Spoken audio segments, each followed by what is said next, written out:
Where does that knowledge come from? Like, did you uh, take a course? Like, did you just experiment? Like, where does it come from?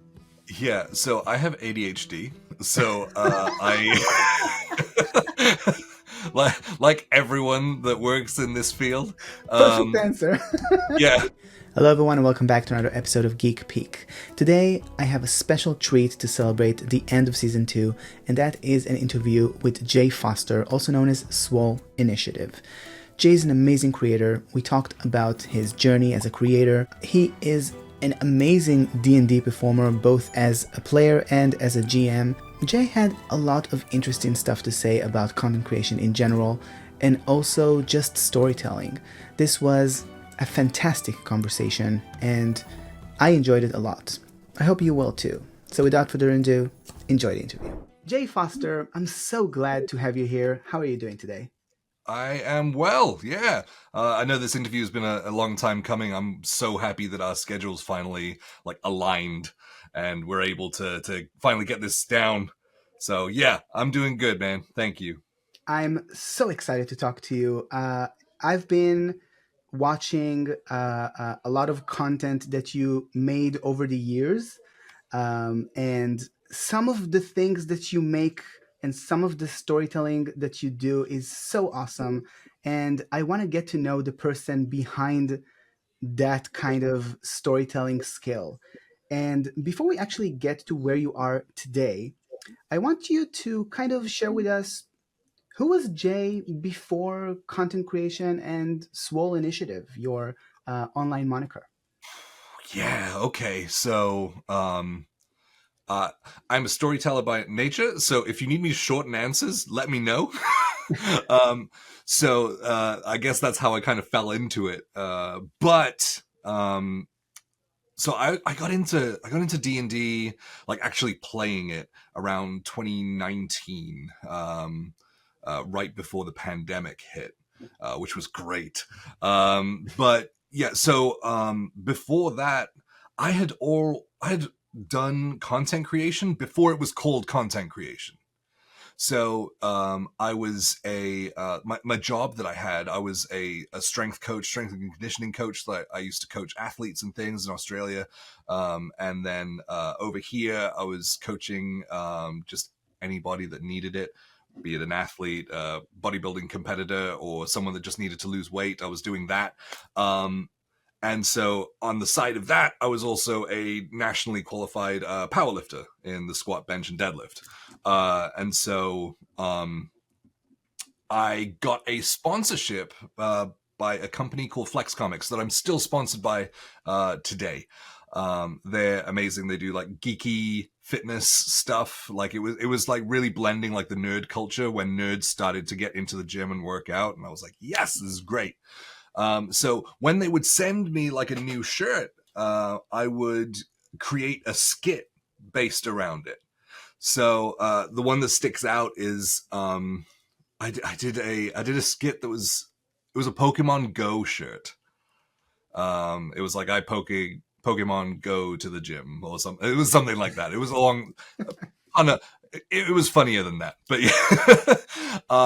So I would create a skit for it. So I did this whole skit about like trying to catch a Pidgey because they were everywhere, like when it first started. And I was unable to catch it, and so I went to the gym, and so I started like doing like extensions, like throwing the Pokeball and stuff, and then yeah, and so I just created comedy skits because I just enjoyed it, and yeah, that was oh man, that was back in like 2015. Yeah, yeah, that Oh, was. wow.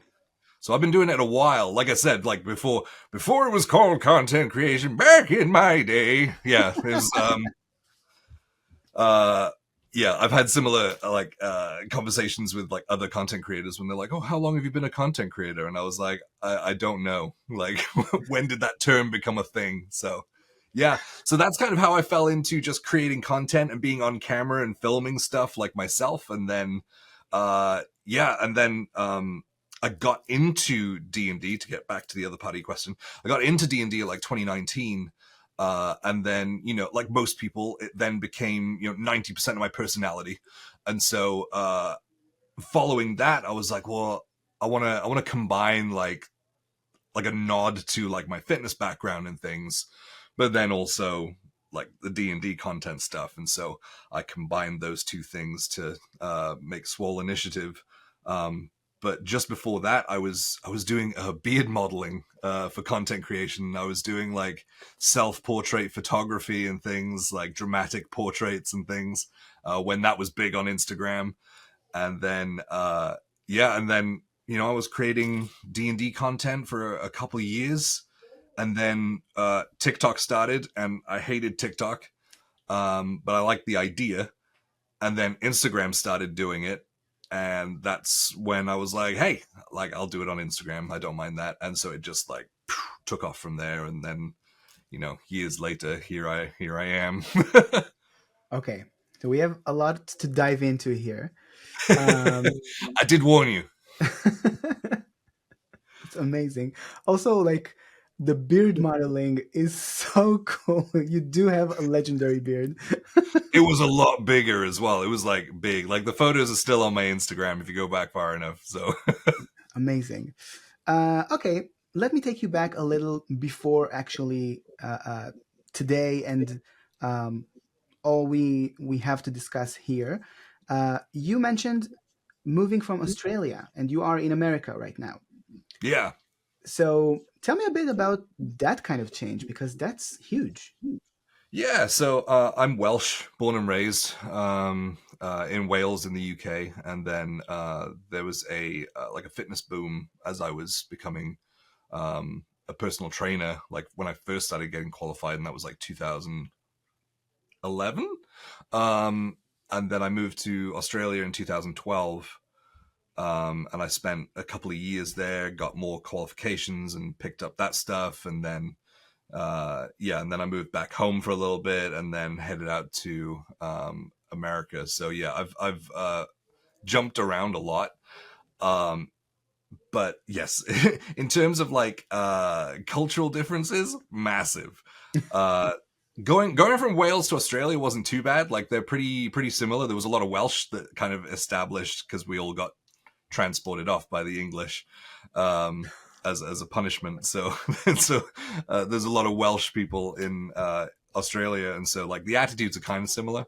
And then, but moving to the southern U.S. in the Bible Belt, that was from going from Sydney, Australia, to little town Bible Belt was a big culture shock. I had to tone myself down quite a bit Wow. to kind of fit in a little bit. But yeah, uh, I love Australia. I loved my life out there and things. But here I have my wife and my kids and things, and so I'm a little bit biased. But also, what I love about the U.S. is the fact that if you put your nose down and work hard enough, there's a good chance that you can make something of yourself. Whereas like in Wales, it's such like an economically underdeveloped country that it's like the town that I grew up in, Bridgend, same town that Bullet for My Valentine, famous metal band, came from. Everyone jokes about it, the fact that everyone tries to leave and then they get pulled back in. And I was determined to not be that. And so, yes, so I'm like 10 years on, so I think I'm okay right now. But yeah, I love the opportunities out here as well. Amazing. That's like you're very in tune with the American dream. Yes, hopefully. I hope so. Okay, amazing. Um, and also, one other thing that is very kind of piques my curiosity, um, like you went from bodybuilding and like being a power lifter, like being very focused on fitness, into D&D and into storytelling, which is arguably a very a nerdy thing to do. Um, what was that like in terms of your perception of yourself or perception of others? Like, did the community change their kind of relationship with you for doing that transition? Yeah, good question. So myself, I was a nerd before I was like a fitness guy. Like I was super skinny as a kid, but always played sports, but was super into like anything nerdy, comic books, big into like high fantasy stuff, especially in Wales. Like all of our like culture is kind of borrowed by a lot of uh like high fantasy literature and things, like tales about dragons and fairies, and like we have elves, and we have like goblin type gnomes that kind of live in the mines and knock on the walls and stuff. So grew up kind of embedded in that world, and so that was always a huge part of my upbringing and my life. And then I got into the fitness side, and I managed to put on a little bit of weight, look a little bit healthier. So, but yeah, so I mean, it was a big focus of mine because I was competing in powerlifting, and that was kind of a driving force behind what was keeping me in the gym myself, just for my goals. And I didn't really. So the thing that started happening that made me kind of take a step back from fitness was that injuries started cropping up.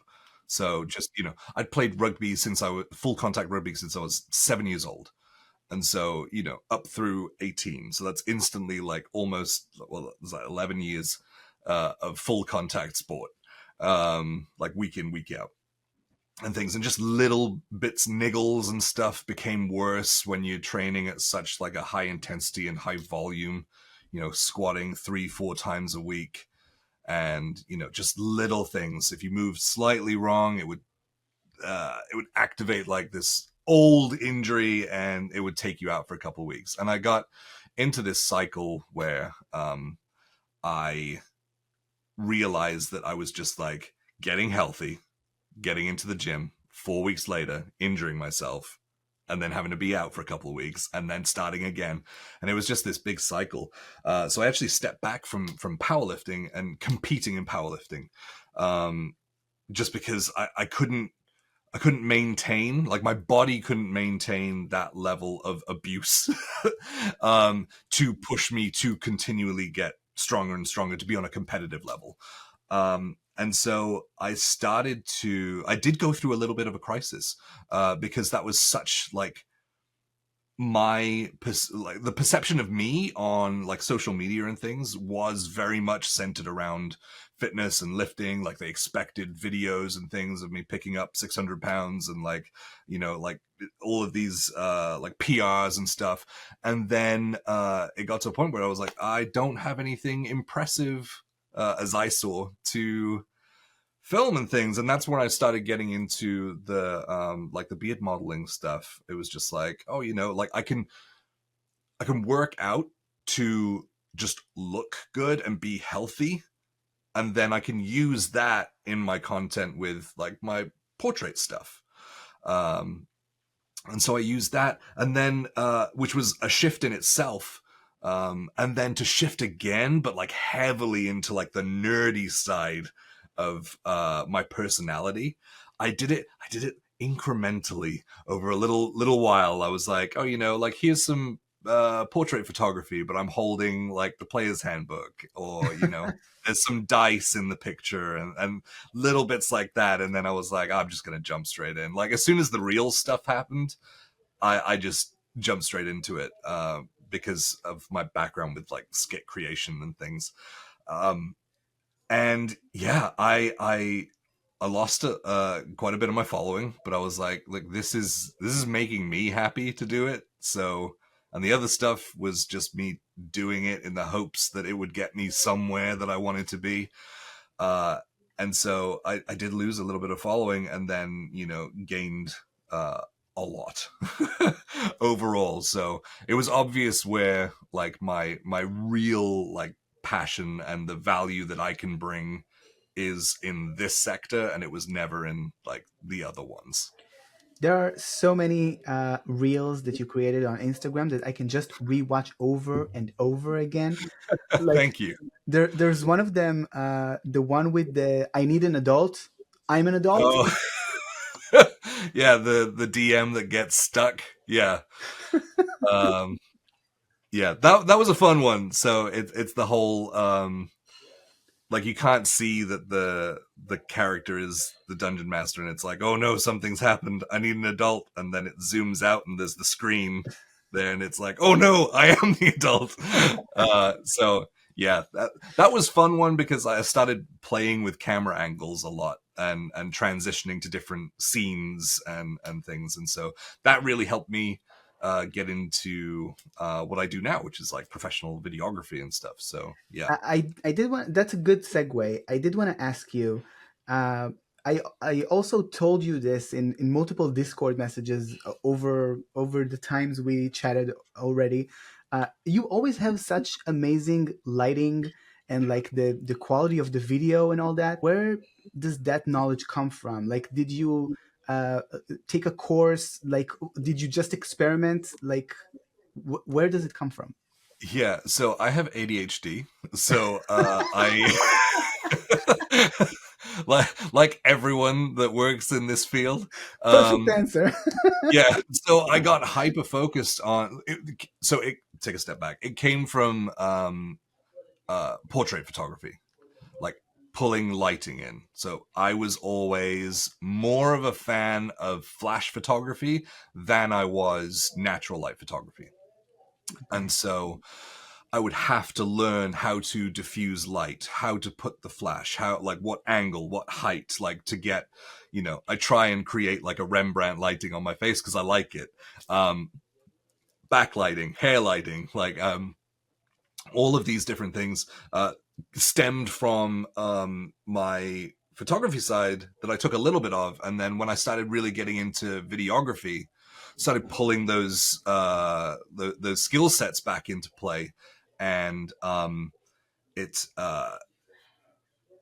yeah, and then just diving into a lot of YouTube tutorials. Like I will, because again, my ADHD, I will be doing something, and if I have something on in the background, it kind of cancels out all of the other distractions. And so I'll have like tutorial videos playing for whatever I'm like trying to learn more about at that time, and so just absorbing all of this information and things. And then yeah, when we started streaming, that was when I was like, okay, like we need to like start having like good lighting and just to stand out. Production level really comes across when you have to scan through a million streams that Twitch just kind of like throws at you in seemingly random order. Uh, Production quality was always like super important to me. And so that was kind of the driving force behind like, oh, how can I light things? How can I do this? How can I do that? Like even in like my reels and stuff now, I use my cinema level camera, and like I'll carry around my giant like key light with me and things, like so I can light myself properly. But it helps, right? Like that level of care that you take uh, to want for your content to be or your media or whatever you're producing to be at that extra level higher. It makes you stand out, and I think it's appreciated. Yeah, it's amazing. Like it's the kind of thing that I always notice, and over the years now that I've been scanning YouTube for D&D streams, and Twitch as well. It's always like the stream that has like the more production quality.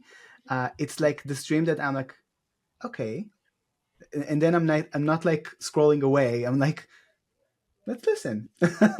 Like, Yeah, it pulls you in to just like pause for a minute just to see if there's something there, and yeah, then if we're delivering something like good in terms of like storytelling and stuff, that's when it's like, okay, I'll stick around for a little bit, and yeah, then it exactly. continues from there. um, another good segue that you prompted here was streaming. And before we get to actual streaming, because there are a lot of streams that the channel Swole Initiative produces, um, tell me about like the moment where you decide I'm going to start a campaign or I'm going to start this thing called Swole Initiative. What was the pivotal moment behind that? Yeah, that's a really good question. So I I got asked to be on a different channel to stream, and I was asked to be in two different campaigns, and so I was in that on that channel. And then there was like a change in like the ownership and the structure and things, and I was brought into like the management side. Um, and there was just a difference of opinions within like the team that was kind of left after the main person left. Uh, and I was just like, I really don't agree with the direction that you want to go in. And I don't think, excuse me, I don't think that we're going to come to like an amicable place. So I'm just gonna go and create my own thing that I can do that over there.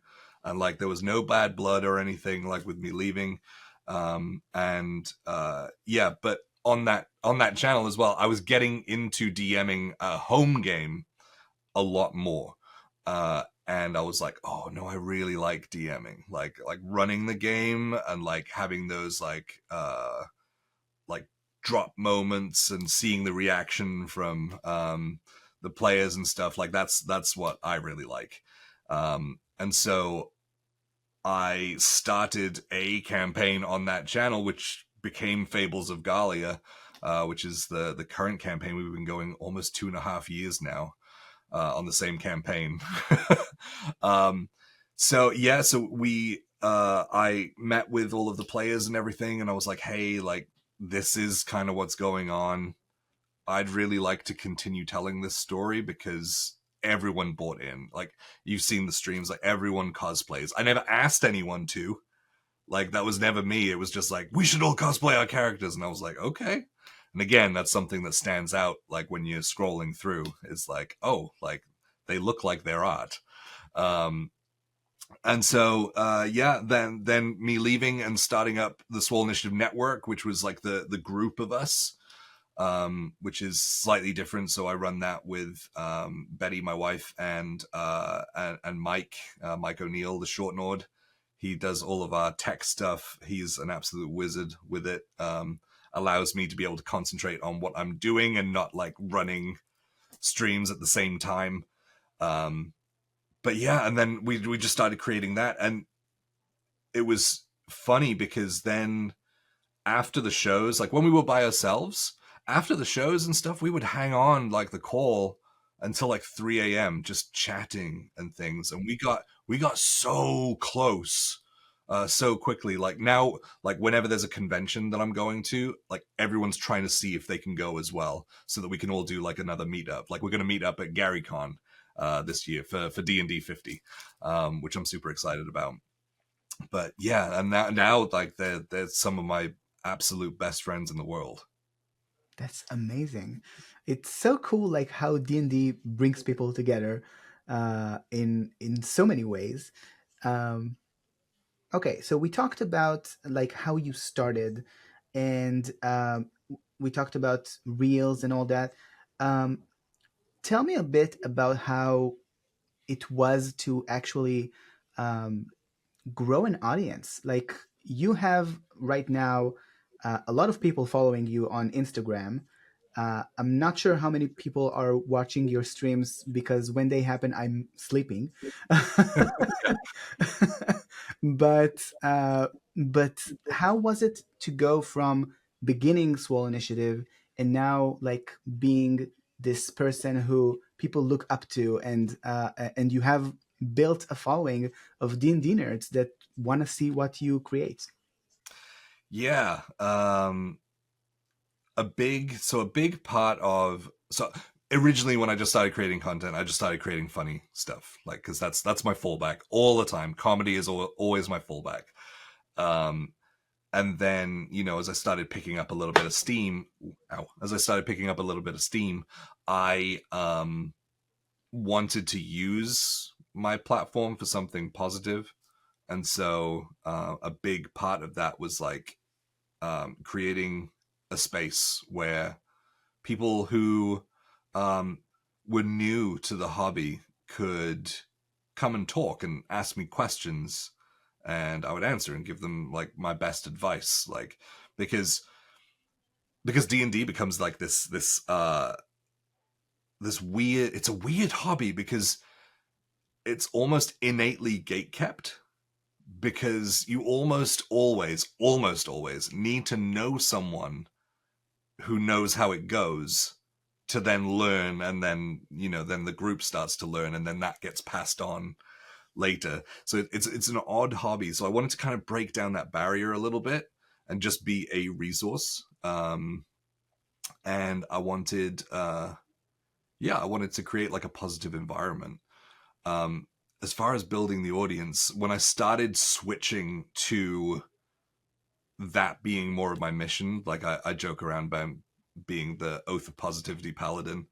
Like I think that was the start of like the driving force, where a lot more people started paying attention and started realizing that I had sort of more valuable things to say. But also I think with the platform that I have grown, I think it's important for people who look like me to create platforms for other people, be it LGBTQ, be it different different colored skins, like whatever, making sure that I am pushing the way forward to then give these platforms to these other people so that they get elevated up, I think is a super important part of my mission. And that's a lot of why I do the what is now a series of live plays, the Himbo series that I've been running live. That was my whole thing, was just like, I am a straight white male with a big beard who plays D&D, like shock, right? So it was very much like, hey, like I don't want to create like these, like be a stereotypical version of that. Like I want to use that so people go, oh yeah, I'm comfortable with how you look and the things you say. And then I'm like, oh, actually, like I'm extremely pro LGBTQ, like pro representation across racially and things. Yeah. Like, but I don't feel like I need a clap for it, right? Like this should be something that we all like. Another guy that does it a lot is Johnny Stanton, previously of the NFL and now of the tabletop sphere that we've kind of adopted him in. He's of the same mind,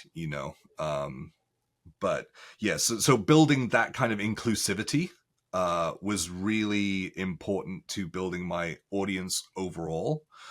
In terms of Twitch is funny, right? So Twitch is an odd platform because it's not one that you really get promoted on. You can have a stream going, and then I will see in the chat like a little window comes down and says, hey, this person's online, want to go there? And I'm like, stop it. Like I worked hard to get these people here. And also it's a big, like Twitch being absolutely live it's a big ask for people, especially for long form content. We sit down, we stream for 3 hours minimum, usually, like for in terms of like the storytelling stuff. We do other streams, like fun ones, but as far as that goes, like we go for 3 hours, and with breaks and things, it ends up being like a little over 2.5 hours of like actual solid like gameplay storytelling. And that's a big ask for people's attention and time as well. And so our audience size fluctuates. So it goes anywhere from like 20 up to like 50, topping out around 60, like on good days and things. And then, and then that comes back down. It's all ebbs and flows as well. But yeah, so it's around that, but like that. Then we have like the YouTube channel, which is like where we put our VODs and stuff, which has its own audience, which is separate from the Twitch as well, which I'm catching up on uploading, in case anyone's wondering. But I get messages saying like, "Hey, thank you for uploading it to YouTube because I play it while I'm doing X, Y, or Z." And so, yeah, This is me actually. I don't know. Yeah, so like so as far as like the Twitch audience goes, I have to remind myself not to take it to heart when it's a low audience, because holy crap, the amount of D&D streams that go on now, which was a big thing. Like at the turn of this year, our audience started dropping off, but then I looked at the stats and there's like, 50 million extra streams that are happening at the same time, and I'm like, we're dropping the bucket, right? Because we weren't sort of building at the early days of Twitch, and we've only been a channel for like two years, and so yeah, I'm pretty happy with where we're at, like in terms of audience size, and the community's great as well. Like see them going off in the chat, like they have their own in jokes about the stories and stuff, and I'm like, that's beautiful for me as the story, like the story guide, I would say, rather than the storyteller, because I do give my players a lot of room to breathe, but it's really cool to see them so invested that they're creating in jokes within themselves. Okay, that's very cool. I hope I answered your question. You did. Yeah. I think you can extract an answer from somewhere in there. I did want to say that it's so funny that you mentioned Johnny. As we are filming this, and this is a little tidbit for the audience. He's setting up an interview with him as well? No, we just released our interview with him on the channel on YouTube. It just sweet. released now with Cody, my co-host. So now you know when we recorded this interview.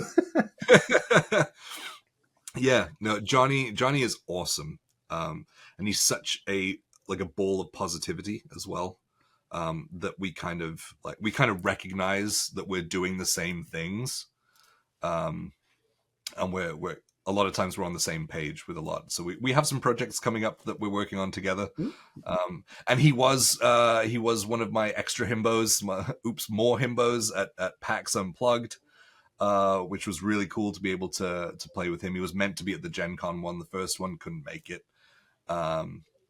And so, yeah, hopefully we'll be back at Gen Con this year, to retell, or not retell, but do the sequel. I do have a question for you. Because we don't have fan questions for this one, I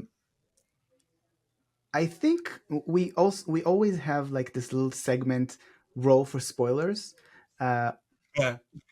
which we do before or during fan questions. And I'm wondering if you want me, if it's okay with you, that I will roll, and then you will, according to the answer, you will reveal any kind of detail about any upcoming projects.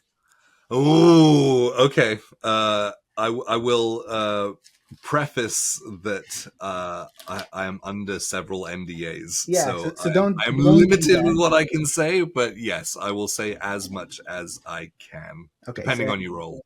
I have this little D20. Let's see how I roll. Okay, so that's a 6. What do you want to say on a 6? 6. Okay. A 6 on an insight check with what I've said so far. Yeah, so expect more live plays coming out through the year. Already talking with conventions and things, setting up more funny stories that have underlying positive messages in them. like if you didn't see the PAX game, I'm not sure because they haven't Yeah, I uploaded think I it. think I Yeah, missed the time it was like open or something yeah, on Twitch. Uh, yeah.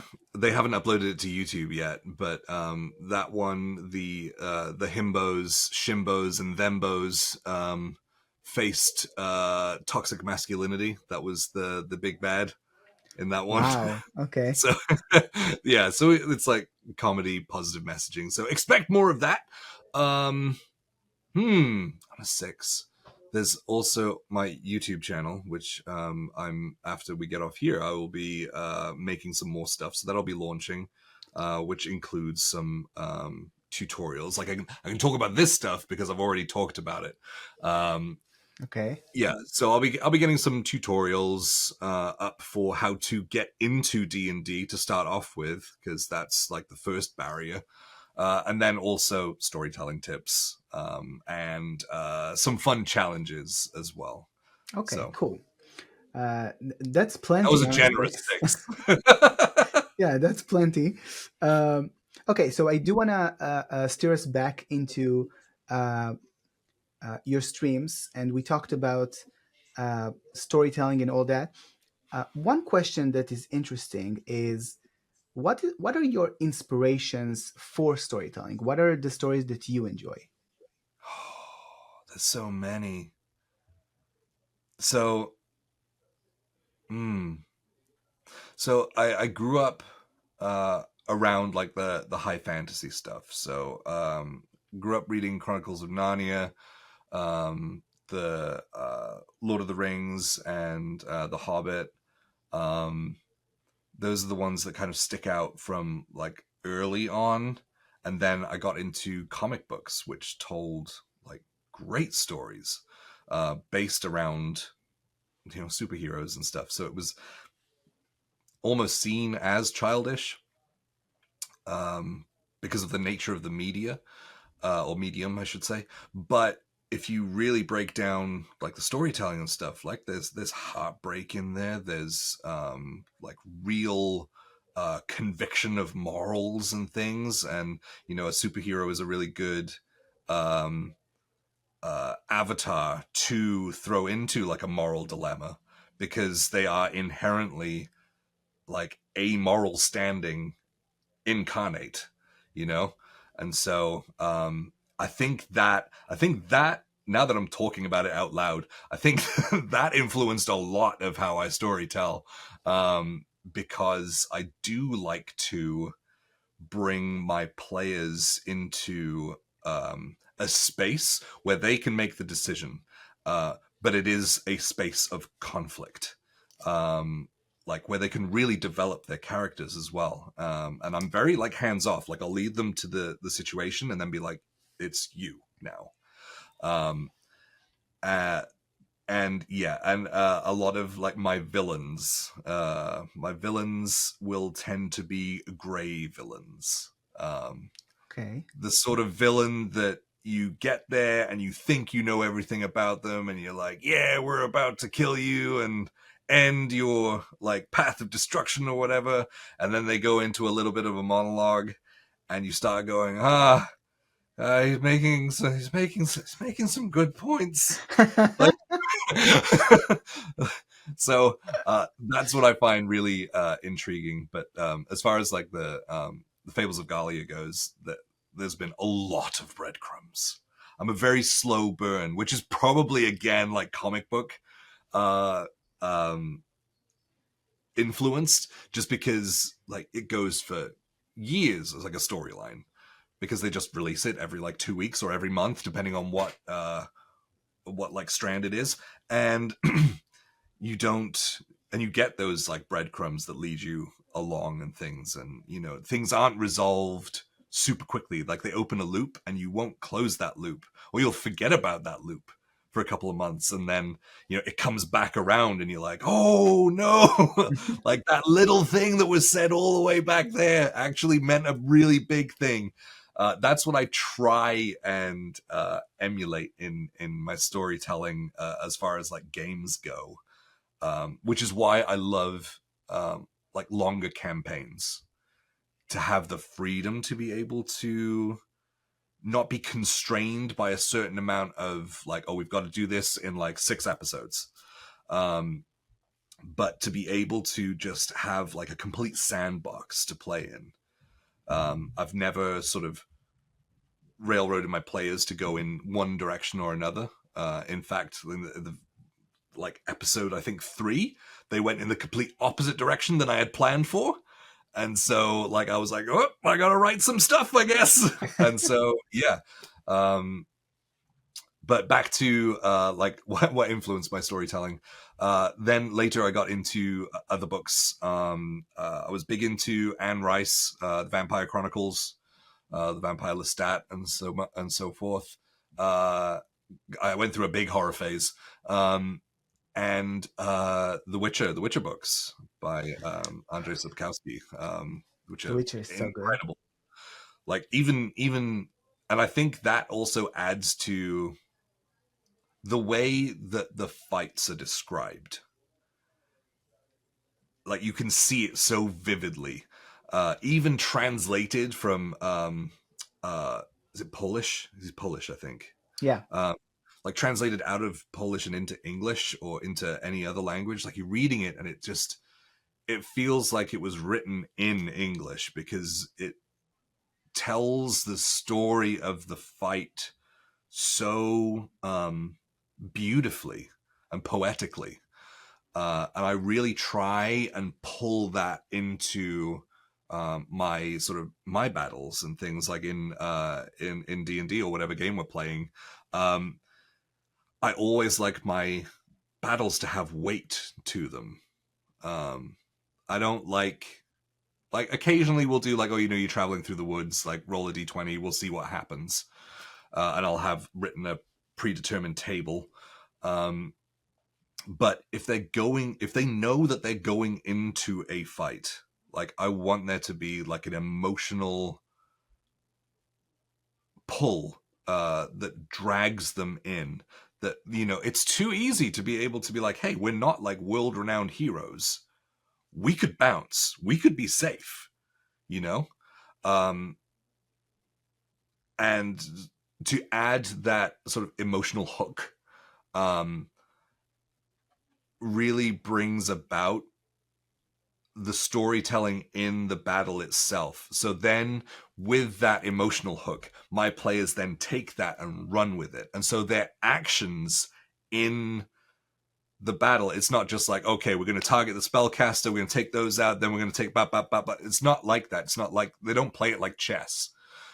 They're very intelligent players, which means I have to do a lot of design work, but they're focused on their character actions, which then might not be optimal in that moment, but it makes for such a good story moment, that, yeah. And then being able to have that back and forth, that dialogue, oh, I'm forgetting his name, but there's the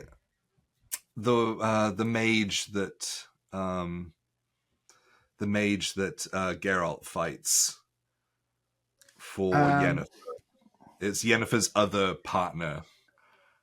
I can't remember his name. I know who you're talking about, and I can't remember but in his the name books, and in the books, there's like a back and forth like between them and things, and so I'll add that in, like throwing in like like the minions might just be like shouting to one another and like commands and what have you, but like the main antagonist in that moment will be also emotionally invested in this. And so you get a lot of that back and forth and like, or trying to explain what they're doing, like stand down, we're doing this, like, don't you care about this? Which is then like adding more complications into it that you have to like think about, but you've only got 6 seconds. So it's like, but yeah, very long story.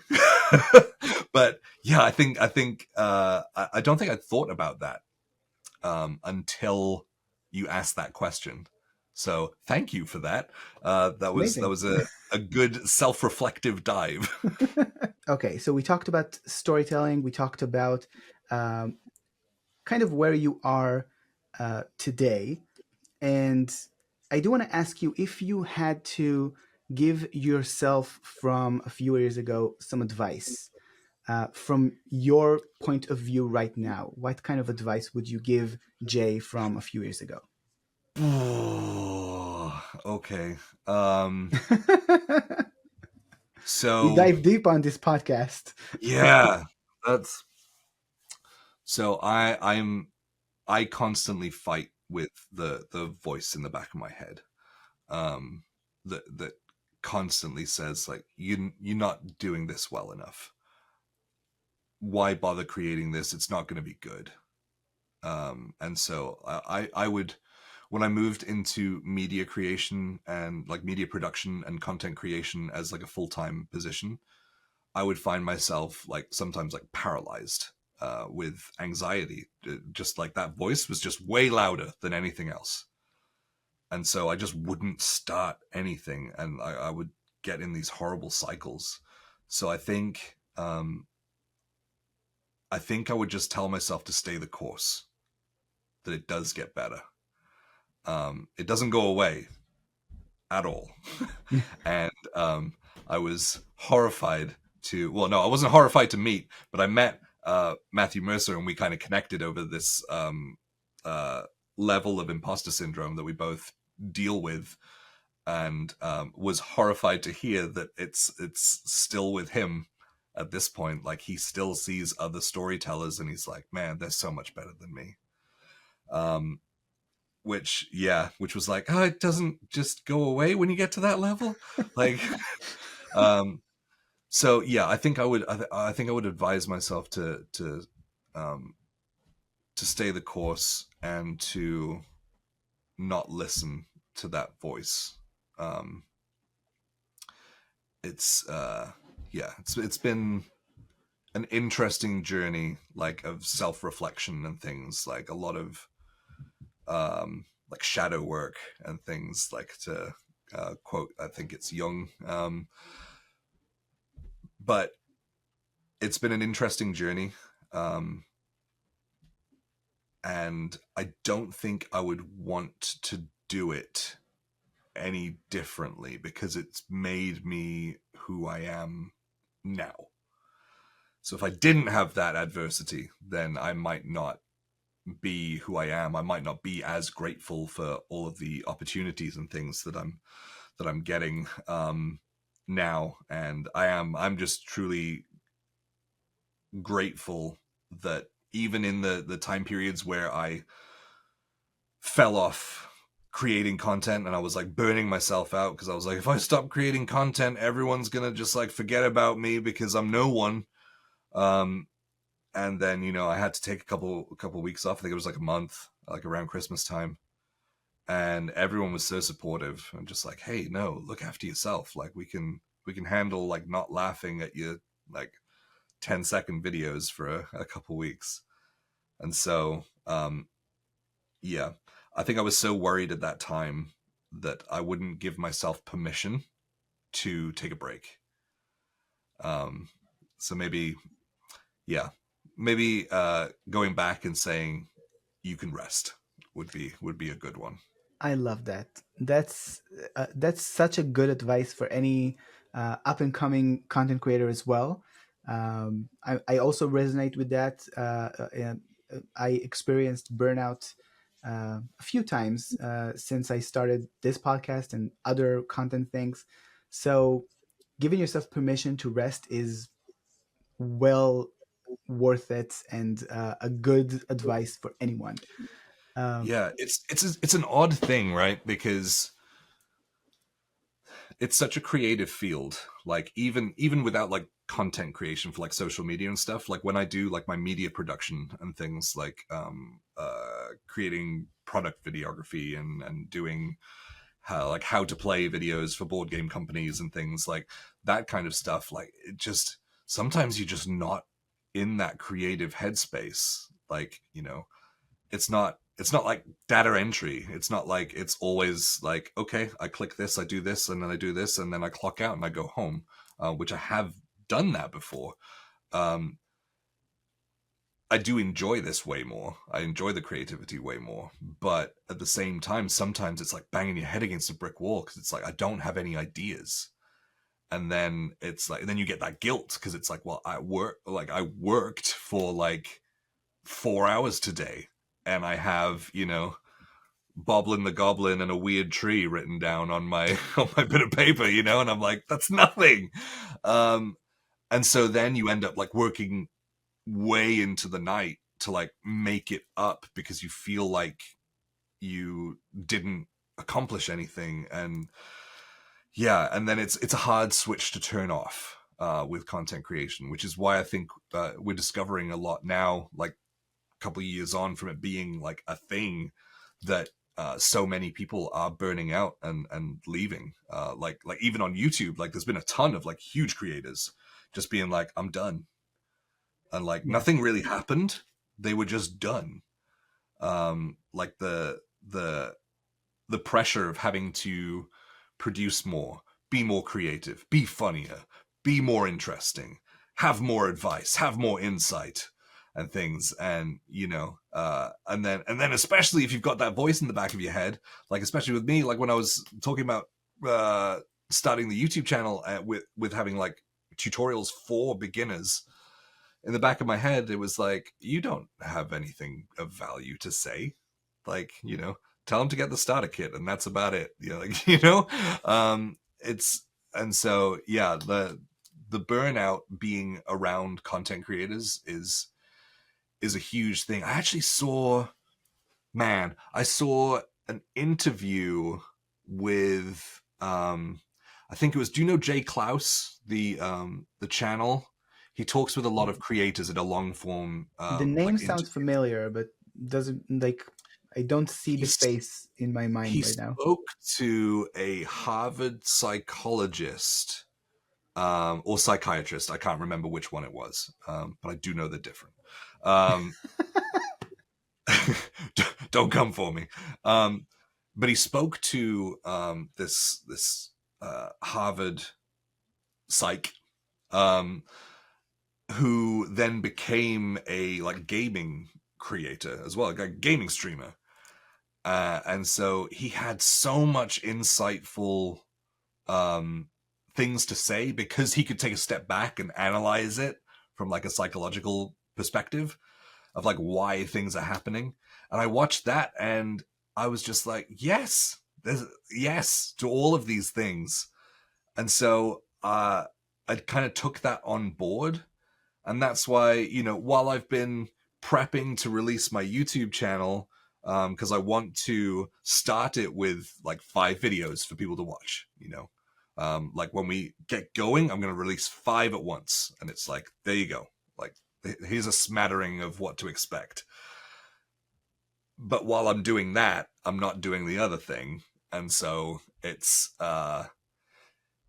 yeah, I've been like posting up some of my like greatest hits, some of like my more popular videos, and just like saying messages of thank you and stuff like this. It was fun to create. I'm so glad that it was able to resonate and things, and I was able to get to talk to so many of you like this. And because there's going to be a shift in my content again, within the same niche this time, but it's going to shift, and there's going to be a lot more of just me speaking to the camera and going through like, hey, this is an issue, this is a barrier. I'm going to create community posts where people can vote on like issues that they have, like to get into D&D, or as a game master, like I come up against X, Y, and Z. Like, what should I do? And be able to then grab that and be like, okay, let's create a whole video on it. And be able to like break those barriers down. Because I came up against it trying to get into it as well.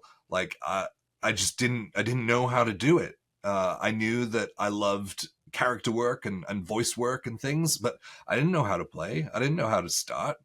And so I think recognizing that stuff for me early on has made me always want to like break that down. It kind of sends back to being a coach, right? So I'm like almost coaching people into D&D stuff. But yeah, so hopefully people will enjoy and find value in the new stuff, because I'm not just going to be doing long form, I will be doing short form still, but it will be more like informational based. Yeah, I love that because it's also like the kind of lesson that every creator needs to learn at some point, that nothing you say is really new. People are always like going to say the same messages, Hmm. but with their own voices in their own way. So I love that you like take uh, your experiences and all that you learned, and now like going to create this space for others to learn from you in your own voice and in your own way, which is fantastic actually. You hit the nail on the head. Like a long time ago, I'll try not to make this another big story, but a long time ago in a previous life, I was a teacher for kids with learning difficulties, but within a mainstream school. And so I would run these extra classes in order to like get them up to speed to do their first set of qualifications. In the UK, that's at like 15, 16 years old. Um, and so yeah, so that's where I discovered like my love of explaining and breaking down and teaching things. um and I think I forgot where I was going with that. uh oh, that's right, what you said, yes. See, we get there, ADHD, man. What I was going to say was that you can hear the same explanation from like a million different people and be like, I don't get it. And then the million and first person says it slightly differently in a way that you haven't heard before. And then it just clicks. And so, yeah, what I noticed on YouTube is that most of the tutorial stuff is coming from people who have been in the hobby for a really long time. I haven't been in that for, I haven't done it for 20, 30 years, And so using the fact that I'm fairly new in the sphere, with like my coaching and teaching background, I really want to like break it down into like really simple, easy to digest chunks. Like, I'm not going to, here's how we create a character in one video. It'll be like, hey, this is this part of a character sheet, like I did that with the Norse Foundry YouTube. But breaking it down into sections where, I use YouTube like Google, basically. Like if I want to know something, I use YouTube as Google. YouTube is a um, search engine. yeah, exactly. And so, asking those like simple questions and stuff, like a lot of times it'll be answered, but within this like gargantuan video about a lot of other stuff. Someone that does really, really well with what I'm talking about doing is Jenny D. I think she does a fantastic job with picking out like niche little things that you wouldn't think of being an issue, and being like, hey, no, this is an actual issue, and this is how I deal with it. Um, in terms of like the like interpersonal side of things. And then there's like my friend Kelly and Monty from the Dungeon Dudes, who do like the mechanical aspects and how to deal with this at the table and things. And so I love that juxtaposition as like on and off the table of content that they do. And hopefully I'll be somewhere in the middle, just kind of do my own thing. So yeah. Amazing. Wow. I think I failed at keeping that short. So uh, there's so many cool things that you're doing. um, I do want to ask you, we are kind of like nearing the my final question here. okay, I have two more questions for you. Like the first one sure. is, if you now, I want to get us to, uh, like we talked before about the advice that you would tell yourself. And now I want you to kind of look back uh, to where you are now.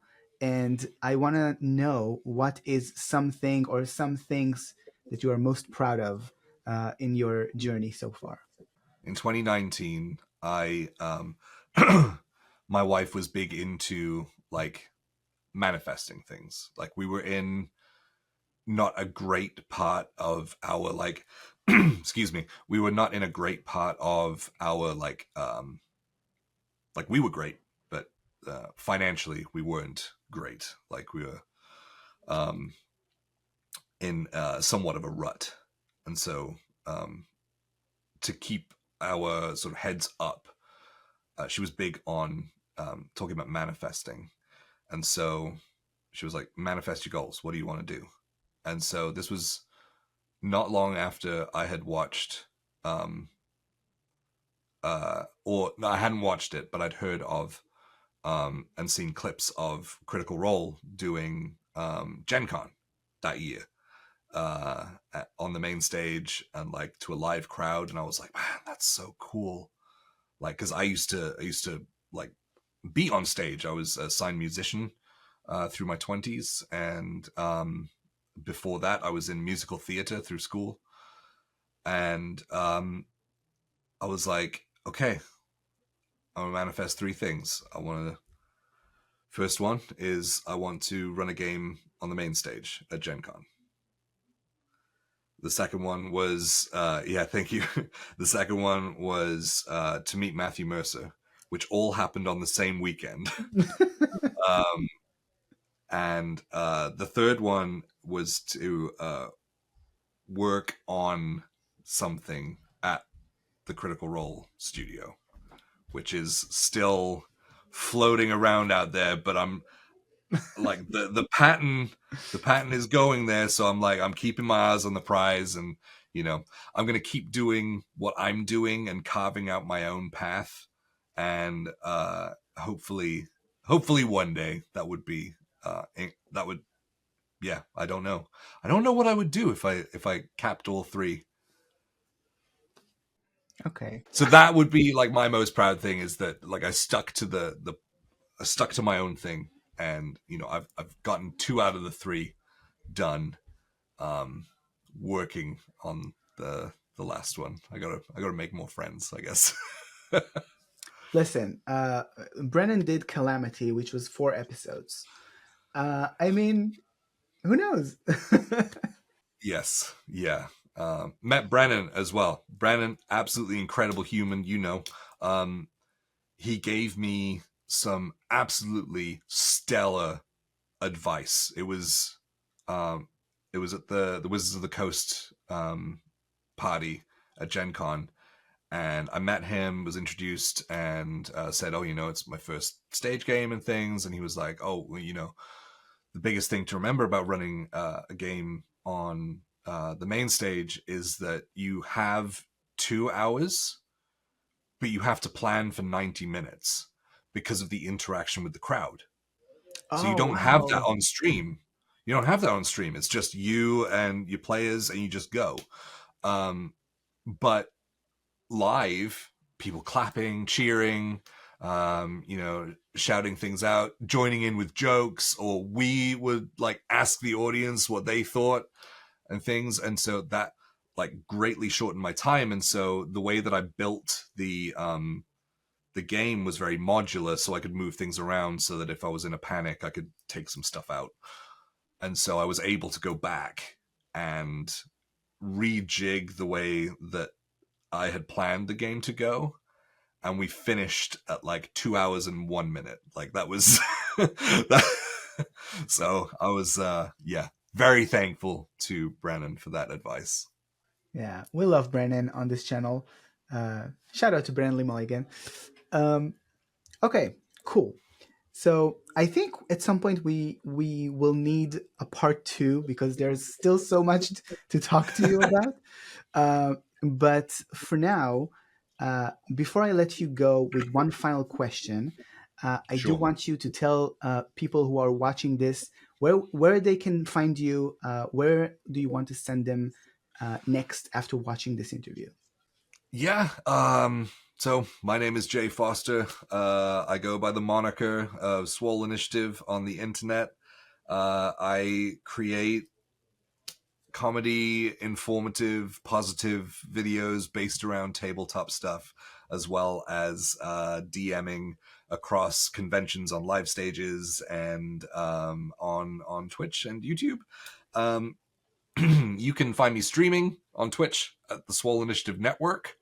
You can find all of our VODs and things at youtube.com/at Swole Initiative Network. I think that's how it does now. They keep changing it. And I'm on Instagram and TikTok at Swole Initiative. And my upcoming YouTube channel, which has some stuff on it, but it's just some shorts to kind of get the content rolling. But you can find that at Swole Initiative on YouTube as well. Amazing. We will have all of those links in the description as well. And now the final question, which is kind of the logical conclusion to our discussion today. We talked about your past. Now it's time to talk about the future. I'm going to actually make you think about it, and I want you to tell me what's in the future for Jay, also known as Swole Initiative Foster. I want to work with more publishers that I resonate with. So I have a couple of things in the pipeline with Hunters Entertainment. Love those guys to bits, and they're very much like the metal kids of the TTRPG world. So I just resonate with them really well. Would love to get into more stuff with them. I do have a 5-year plan to be out in the LA area to do more and bigger things. And you will see me, without talking too much, you will see me on stages this year. I'm going to try and get out to San Diego Comic-Con this year as well, but expect to see me at Gen Con and PAX again, PAX Unplugged. Things that I can talk about. I have just submitted a world that I created from scratch that has nothing to do with Galia. A contribution to a world setting book. So that will be, I believe, kickstarting possibly within the next year. But I can now say I'm a writer because I didn't just make it up on the fly. I now write things, which was another challenge that was really fun. I think mainly because I usually allow my players to kind of shape the worlds as well. But for me to have to just like implement all of the lore and history and people like right off the bat was an interesting challenge. So that was pretty exciting. And then the YouTube thing. So, all right, if I speak it out, then I have to do it, right? I plan to do, I think I agreed on 5 back-to-back games, GMing, live, streamed on YouTube, to raise money for a charity that I'm leaning towards one, but I want to do some research first. Yeah, I'm going to run basically like 24 hours plus of GMing, nonstop on stream. Wow. For charity. And I'm going to try and rope in some of my like higher profile friends and things. I won't say their names because they haven't like 100%ed on anything, but yeah, but it's not going to be one continuous thing. It's going to be like 5 independent stories, which will be the challenge, I guess, is being awake enough to still be able to tell the story. But yeah, that's one of my plans to do on the YouTube channel, and so I plan to have like videos showing the organization, like the prep stuff, then the actual stream itself, and then afterwards, in between, I'm going to record some footage of me like behind the scenes, how I'm feeling, how things are going, etc. And it'll be kind of behind the scenes vlogging stuff that I'll release after the stream. So expect a lot more content that I'm putting myself out there. like as a person, and just being honest about stuff. Also, I will be running, or should be, it's like 99%, should be running another panel at Gen Con on dealing with imposter syndrome as players, game masters. We ran it last year. I ran it with M from Blackwater D&D, Alicia Figuolo from Geek Therapeutics, my little big sis, and one of my best friends, Kyle Shire, who is one of the producers on Critical Role. And it was moderated by Anya Combs, another great friend of mine. It was a really intimate discussion, and we really bared ourselves out there in order to get across that it's a real thing that affects you, and it comes from a lot of different things that kind of snowball and put you in that position. And so, ways to deal with it and things, and questions we ask ourselves, like, the voice is there, but why are you listening to it? Yeah. Which was Kyle's big one, and everyone was like like hit with that like philosophical bomb, and I was like, I don't know why I listen to it, because I know what it does, and I know it's not right most of the time, but like, why do you find yourself in that position? Anyway, I'm rolling off again, but yes, lots of live stuff. I'm going to be focusing on the YouTube as basically my main social media outlet, doing a lot more long form content. Expect to see my face around on different places, and yeah, just more and more and more.